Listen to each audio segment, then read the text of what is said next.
Hi JETSET Times, my name is Delport and I'm the executive chef here at restaurant Interlude.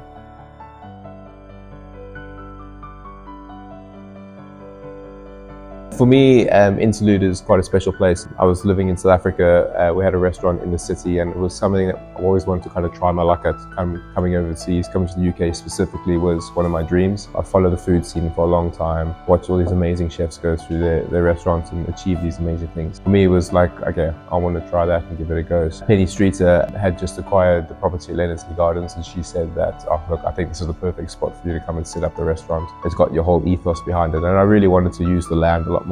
My upbringing of farm to table kind of style in a little bit, but we wanted to use the English countryside more and just showcase what it has to offer. So I wanted to kind of do a little bit of foraging where it made sense and kind of bring it all together on the table. When we walked around Leonardslee, we have 240 acres of historic woodland gardens, obviously heavily based in the English countryside. It just felt like that natural fit.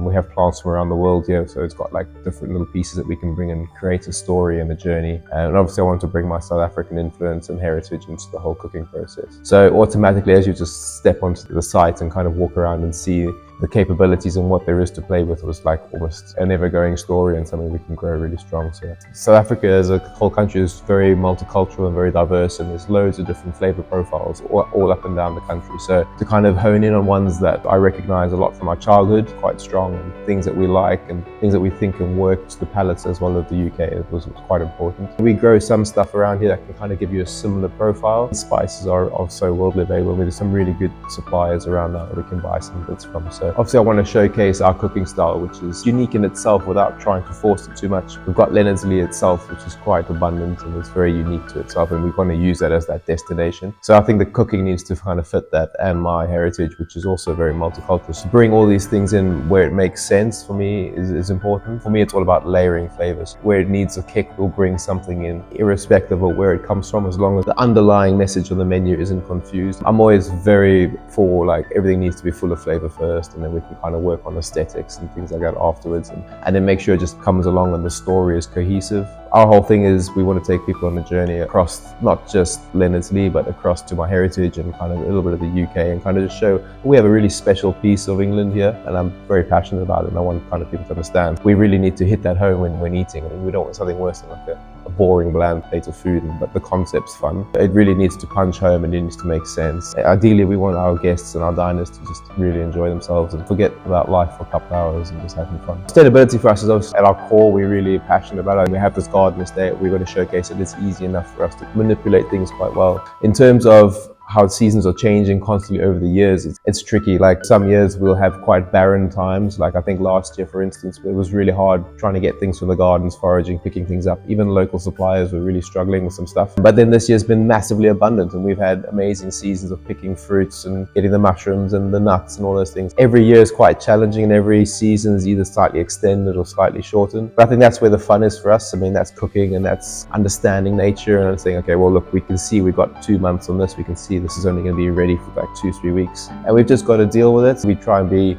as clever as we can. We try and preserve a lot of things and process things so that we can kind of use it throughout the year. But again, when it's season, and we want to utilize those ingredients when they're in their peak, and then out of season we kind of fade them out and we just adapt the menus accordingly. So I think that's where the chefy part comes in, and then the team gets stronger every year with that. Planning is quite key on that. So we need to understand like, okay, what the idea is before it's ready. So planning and understanding, okay, look, we've created this dish. These are the 3 ideas that we have for this ingredient. So for instance, we've taken marigolds. We say, okay, well, we really want to get to point B over here. These are the 3 point A's. Which one is going to best fit us to take us to that point? We have at least a vague idea. As soon as it's ready and it comes in, we can play around and say, okay, we'll do this, this, and this. And even if we start with 1 point and then later on we adjust it slightly to the 2nd point and say, okay, well, this will actually last us longer and keep us going. So it's just so much playing around and having fun at the same time. We don't want cooking to be completely serious, and we also want it to be on the day sometimes and on the moment, just to kind of just enjoy food like it should be. I don't want Interlude to be this heavy, overcomplicated restaurant. I still want it to be fun, accessible, but it still needs to have a feeling of grandeur, and you come here for a purpose and you're enjoying yourself. I don't like that stuffy feel, and I want the staff to be really engaging. I want them to see the personalities coming through. And for me, that dining experience becomes a lot more personable then, and it becomes a lot more fun,